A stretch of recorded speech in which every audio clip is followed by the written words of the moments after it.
Welcome to the Tech Egg. Don't get scrambled. Enjoy the video. In this video, I will show how to make zucchini pasta. First, choose firm, medium-sized zucchini.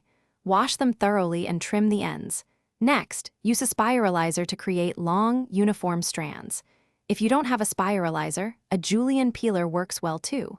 Aim for strands that resemble traditional spaghetti. This preparation ensures your zucchini pasta has the perfect texture and is ready for your favorite sauce. Once you have your zucchini noodles, it's important to remove excess moisture. Place the noodles in a colander and sprinkle them with a small amount of salt. Let them sit for about 15 minutes. This process helps prevent a watery dish.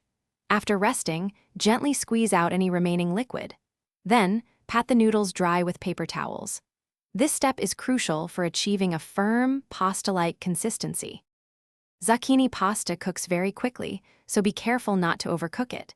You can gently warm the noodles in a pan with a little olive oil for 1 to 2 minutes. The goal is to heat them through without making them mushy. Alternatively, you can serve them raw, especially with a cold sauce like pesto. Toss the noodles with your sauce right before serving to ensure the best texture and flavor.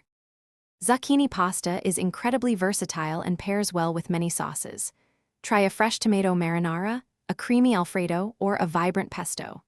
You can also add your favorite proteins, such as grilled chicken, shrimp, or roasted chickpeas, to make it a more substantial meal. It's a fantastic way to enjoy a lighter, vegetable-rich dish.